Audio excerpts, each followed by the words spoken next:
Hi, Hey, how's it going? I'm doing good. Thank you. How are you? Oh, no complaints. Thank you for having me on this platform. I appreciate it. Thank you for accepting our invitation to join this conversation. And I'll just quickly introduce myself, and then we'll go starting from there. So I'm Swarna. I'm the founder of Magic Polygon. What is Magic Polygon? It's a storytelling app for kids, and where parents can tell stories. Parents and grandparents can tell stories to kids. So I am coming from engineering background as well. I'm a software engineer, and I started Magic Polygon in 2018. That's a quick intro about myself, and um, uh, and uh, and I would like to introduce Neil. And Neil is a speaker, writer, and the founder of Teach the Geek, an online platform for STEM professionals. And he's a children's book author. And my son loves your book. Oh, wonderful. Yeah, I bought it from Miriam. They had a pop-up event in New York, so I bought the book from there. He loves your book. Excellent. I'm glad you enjoyed it. Thank you. Could you please tell more about yourself so that we can? Oh yeah, absolutely. So, thank you for having me again to the platform. As you mentioned, I do a bunch of things. So the children's book is one of them, and it's called "Ask Uncle Neil Why Is My Hair Curly." This is it here. Yeah, yeah. And it's about my nephew asking me why his hair is the way it is, and I use science to answer the question. And then, in addition to being a children's book author, I think you mentioned I'm an entrepreneur, so I have another business called Teach the Geek. That's what this background is for. I work with engineers and scientists so they can present more effectively, especially in front of non-technical audiences. And the motivation for me even starting that was me being an engineer. I worked in medical devices as a product development engineer, and I used to struggle quite a bit in presenting in front of people. I used to have to do it on a monthly basis in front of senior management. And those first few presentations were absolutely horrendous. I did not know it was possible to sweat that profusely in front of other people, but there I was, sweat coming out of places I didn't even know sweat could come out of. And I think a lot of the issues that I had was having all this technical expertise, but not being all that adept at presenting it in such a way that non-technical people could understand.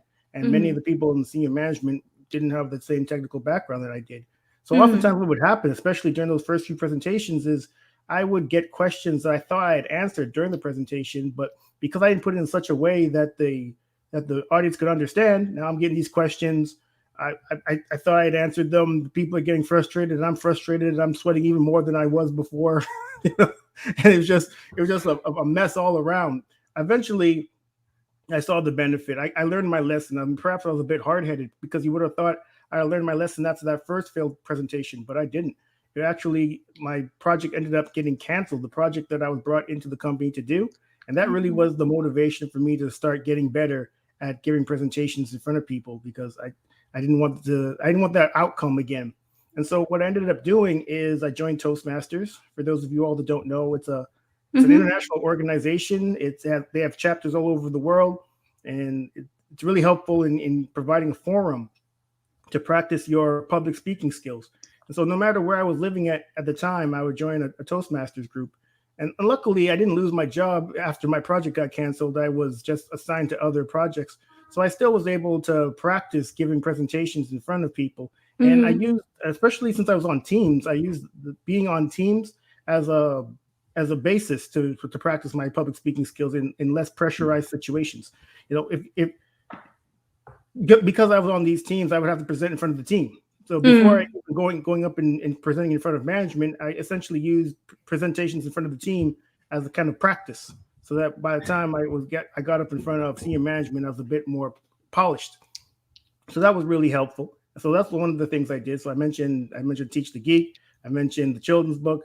I'm a patent agent, so I became a patent agent a few years ago, and I became Okay. one. Yeah, I became one because my boss at the time, I was working at a smaller medical device company, and he wanted all the engineers, all three of us, including myself, to become patent agents, so he wouldn't have to outsource patent drafting to outside counsel.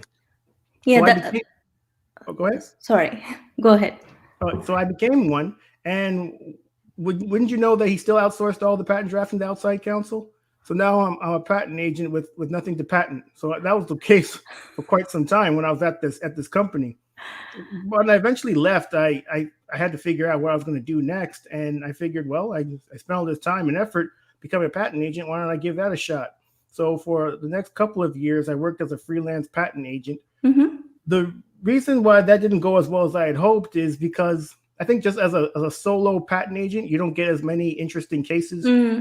It's really more it's more beneficial to be affiliated with a firm. So a couple of years ago, I started doing contract work for a firm here in the San Diego area where I live, and we focus mainly on life science inventions. That's biotech, medical devices, pharma, and it's been really interesting being a part of this firm. I get mostly medical device inventions since that's my background, and now I actually get to use that, at least put that patent agent, being a patent agent to use.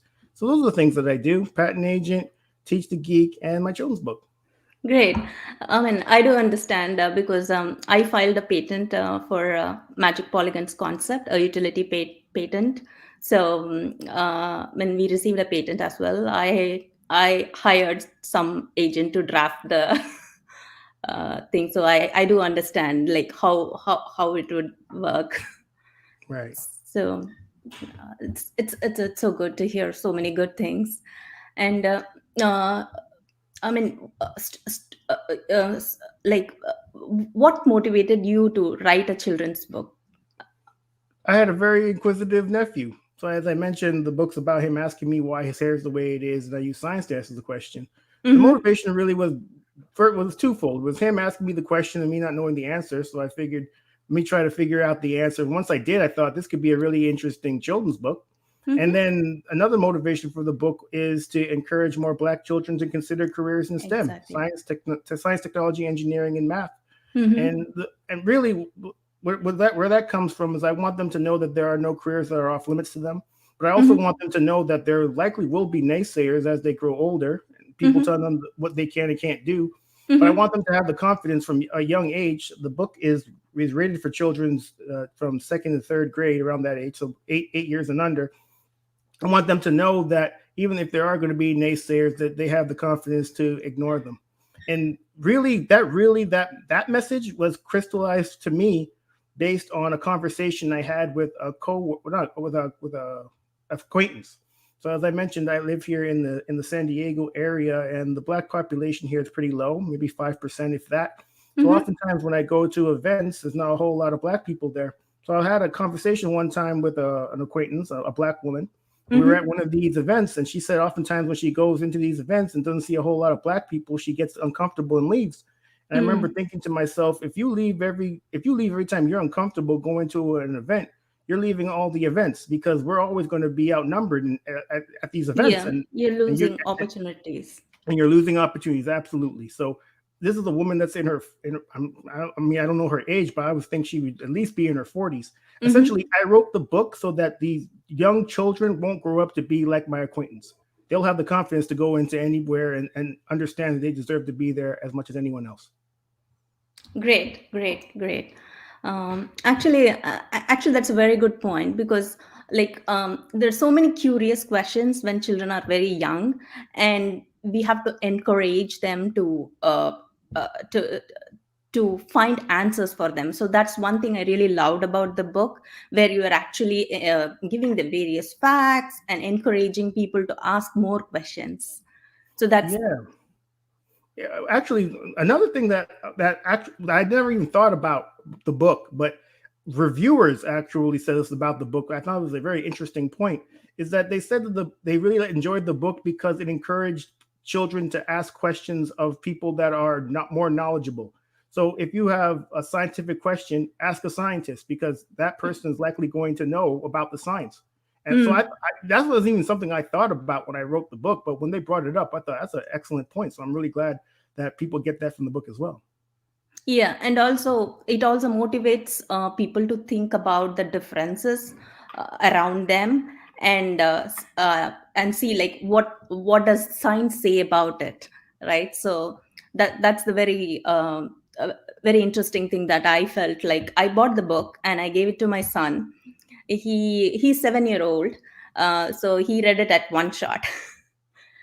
So it was really a great thing actually. Well, I So would hope he would have read it at one shot. It's only about 30 pages. that's true, but he was very It's not like it's a novel or anything. I mean, I know. No, he was so curious. He was like, right. "Oh wow, this the title itself was like, wow, this is something that I have to read it immediately." Excellent. I'm so glad. So that's what I meant by one shot. Absolutely.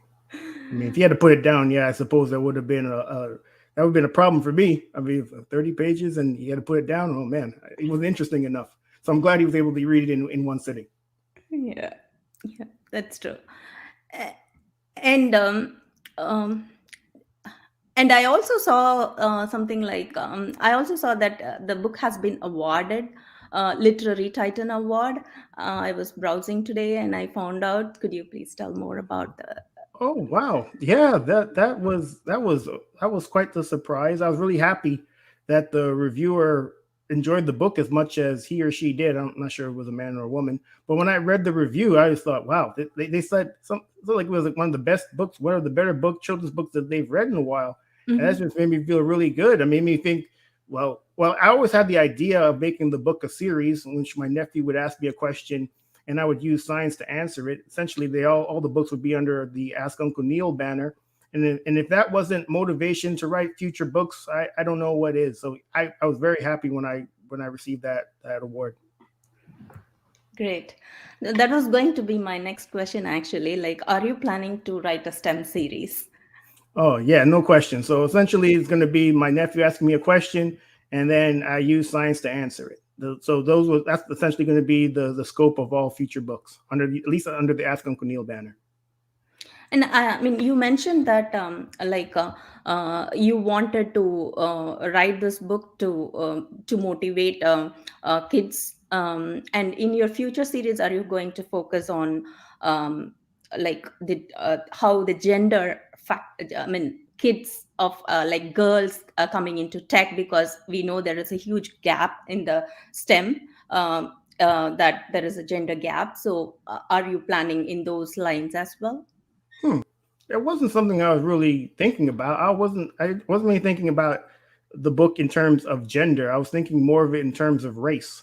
So as myself as a black person, I noticed that there aren't a whole lot of black people in the STEM Mm-hmm. fields, and that's male or female. So it doesn't really matter as such, matter all that much. So the idea really was to make it so that they know that they can go into it just like anybody else. I was never going to write a book telling somebody to go into STEM or go into science or engineering, but I just want them to know that it's a possibility and not to overlook it or just to eliminate it altogether because they think it's for somebody else. STEM is for anybody who is interested in it and has wants to take the initiative to learn about it and do the work. Okay, great. Thank you.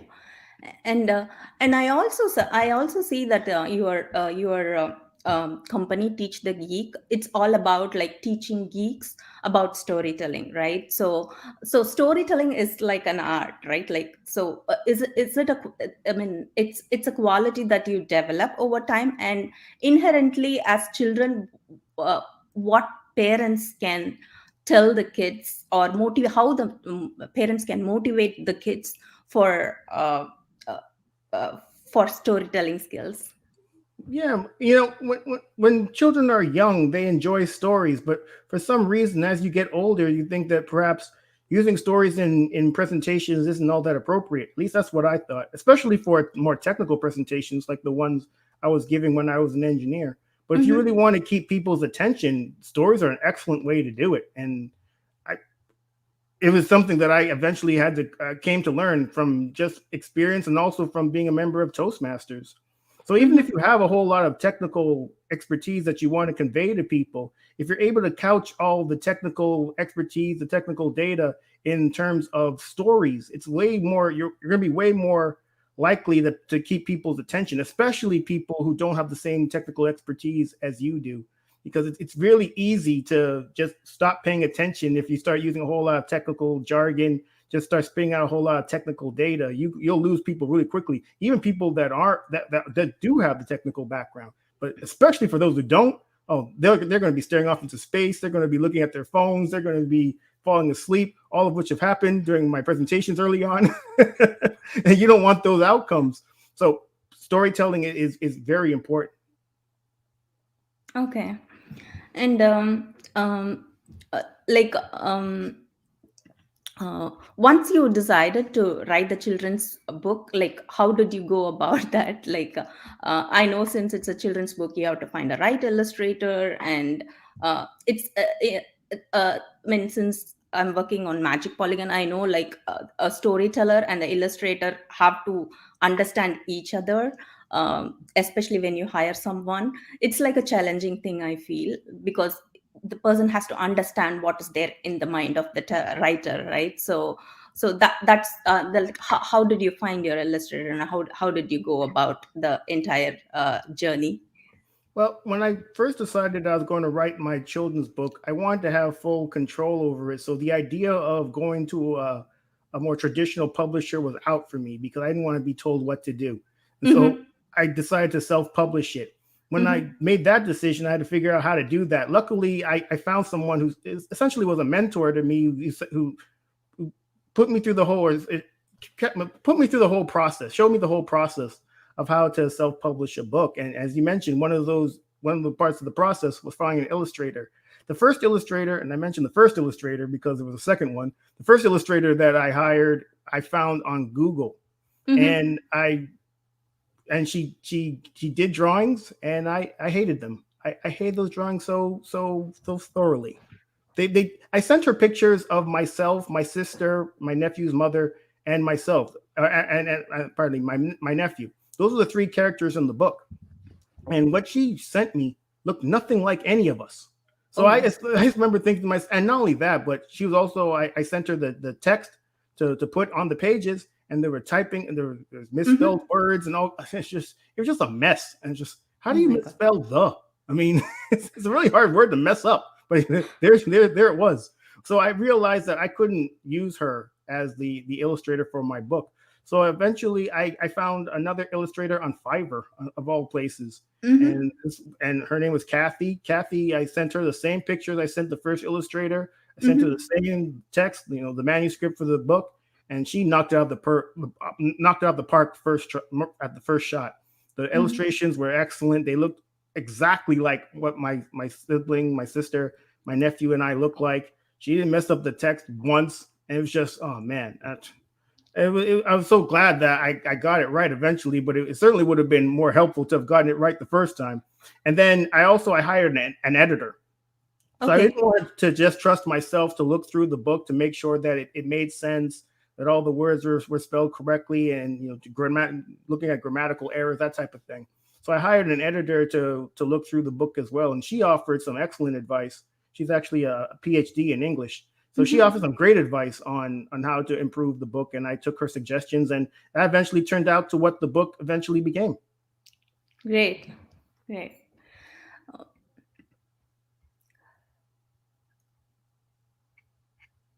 uh, Great. So um you mentioned that you had a mentor, right? So the mentor is for he coaches for writing publishing books. I'm not exactly sure if that's what he does, but he's written a number of children's books, and so I asked him a whole lot of questions on the process of how to self publish a book, and he was very helpful. He didn't even charge me. Eventually, I bought one of his books because I felt so bad because he gave me so much information, and he never asked for money. I even offered to pay him, but he always said no, it's not necessary.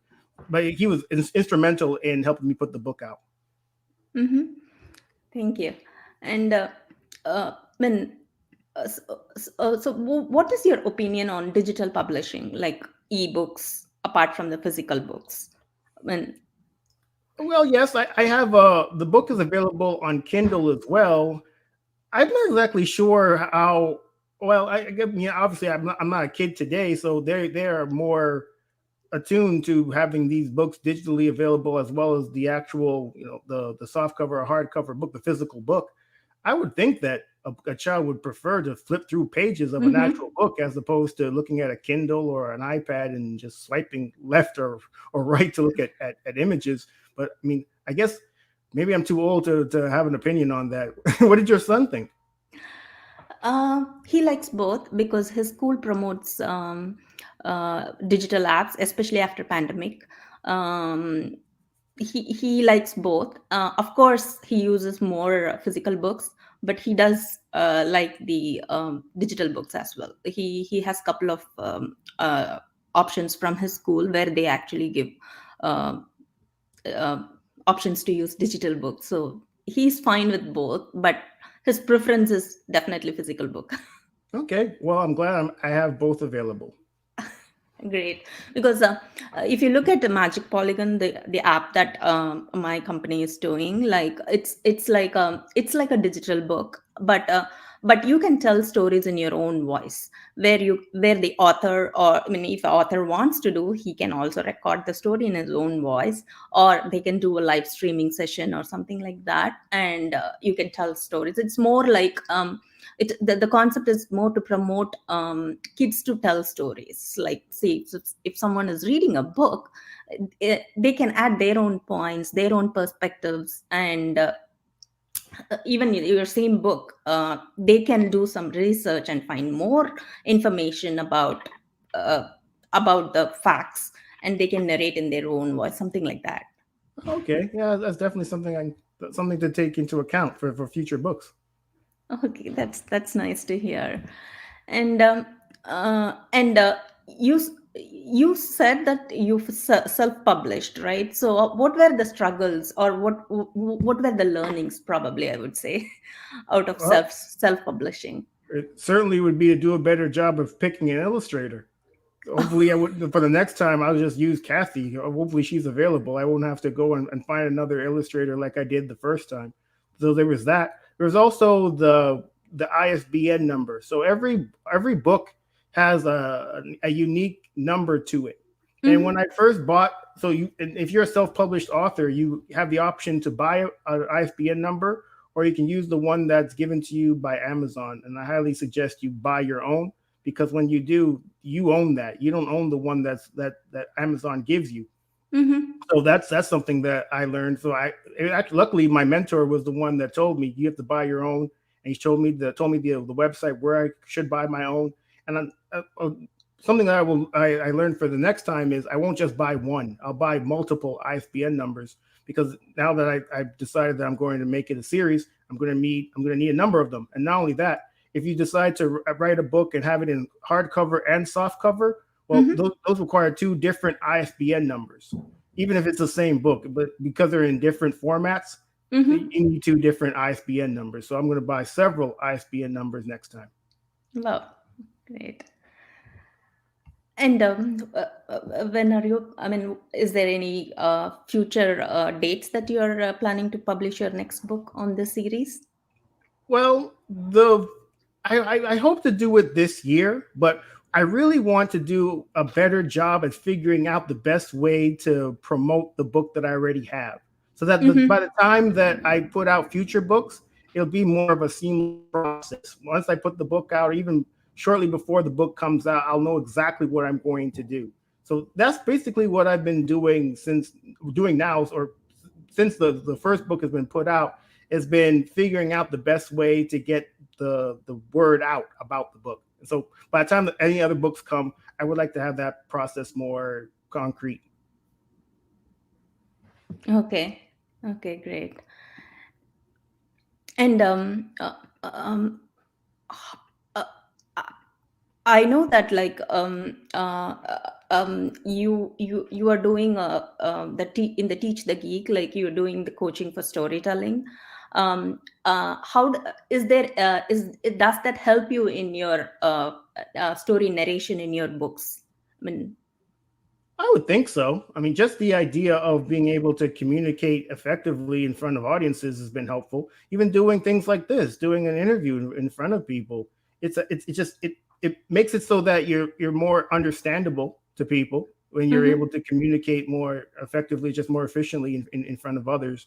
And so, yeah, I could see it as being helpful in both areas, in both aspects, for sure. Mm-hmm. Um,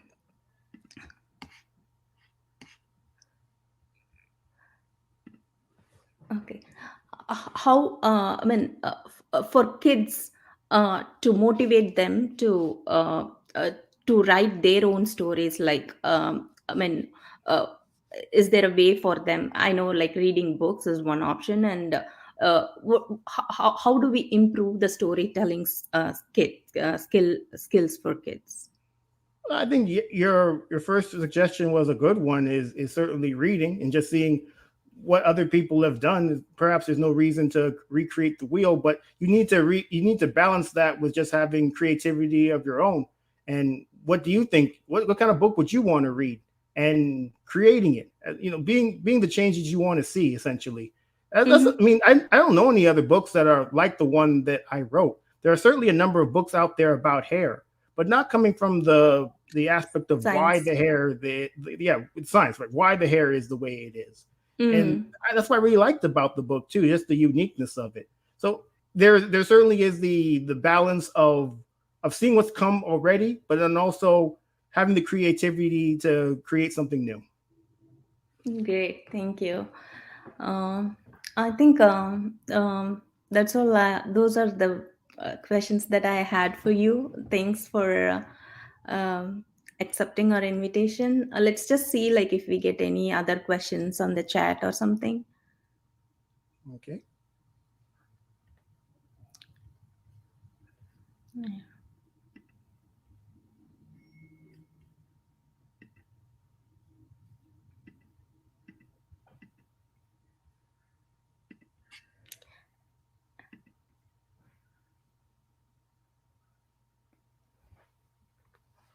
Okay, uh, thank you. I think we're good. Thanks a lot for joining us today. Yeah, thank you for having me. Thank you.